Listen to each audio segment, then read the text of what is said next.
And now we are joined with our other correspondent, John Felix, who is joining us from Edo State. Good evening, John. Could you please bring us up to date on what's going on at your hand over there? Good evening, Iribami. Yes, it's less than 24 hours to the Edo governorship election. As far as the election is concerned, INEC says over 2.6 million persons, Edolites, registered to get their permanent voters card. But out of the 2.6 million PVCs, 2.2 million residents got their PVCs.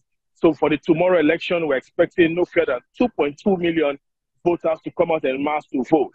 However, at the last election, the margin of lead between the winner, that's the incumbent governor, and the first runner-up was less than 600,000. Want to see how well this will translate, as far as they go to the polls tomorrow. Perhaps we'll have a change of narrative for persons who get their PVCs for a means of identification, but for it to be translated into the elections proper. Want to see no fewer than at least 2 million or 2.2. If 2.1, 2.2 million people come out to vote tomorrow, it will be a good development as far as election in Nigeria is concerned. Tomorrow's election is about the Edo people. It's about changing their destiny or taking their destiny into their hands. It's about changing the narrative from what it used to be to where they actually want it to be. So it's a case of how well do they want this to play out.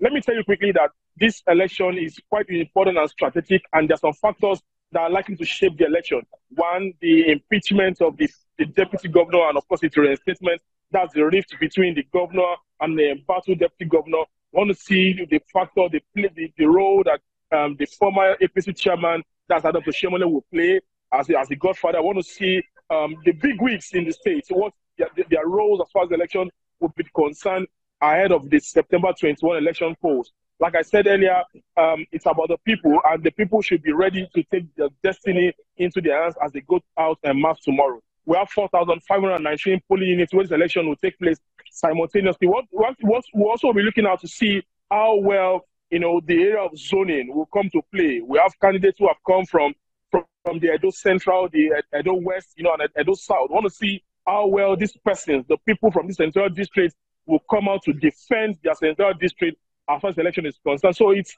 beyond the rhetorics of the statement of the governor that is a do or die affair. From what I've seen so far in the state capital and of course other places we have visited, it is peaceful, it is calm, it's not looking like a do or die affair. Members or residents of the state are just willing to go out to exercise their franchise peacefully. And of course, the police has also placed restrictions of movement from 6 a.m. tomorrow to 6 p.m. Anyone who doesn't have any business at all on at the polling unit should sit back at home. So for now, that's what we have for you right here from Benin City, the Edo State capital. Back to you, Irebami. We know that Nigerians are faced with economic difficulties, and they said that the people elect the people who have to be in power to make sure that things run smoothly.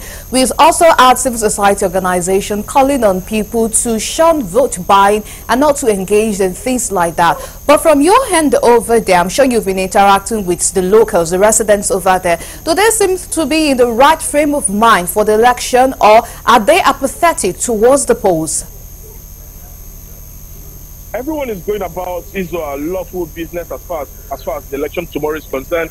But one thing I can tell you for free that officials of the EFCC and of course DSS have been mobilized, to move around across the 18 local government areas of the state to ensure that issues around vote buying is caught. Like I tell people that, of course, the issues of vote buying most times are usually concluded even before the election.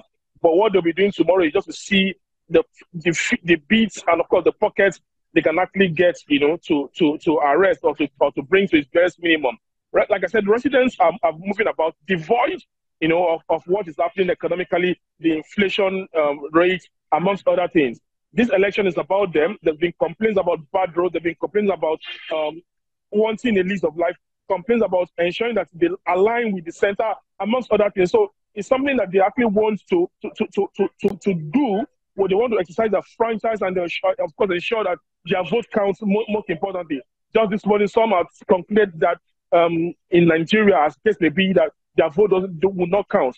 But regardless of what they have said, they said they will go to the polls, stay by their votes, monitor their vote, and ensure that even to the last minute, their vote counts. Don't also forget that this time around, technology would also be a major deciding factor. as far as the election is concerned. We want to see how well the beavers, how well the bimodal system will actually work, towards ensuring that whatever is accounted for, even at the ward level, at the polling units, translates, of course, to the INEC server. So residents will be vigilant enough to see that their vote counts, and of course to ensure that everything works seamlessly and smoothly. Thank you so much for bringing us up to date on what's going on in your environment over there. Thank you so much. Thank you for having me. And that's John Felix, our correspondent, who joined us live from Edo State.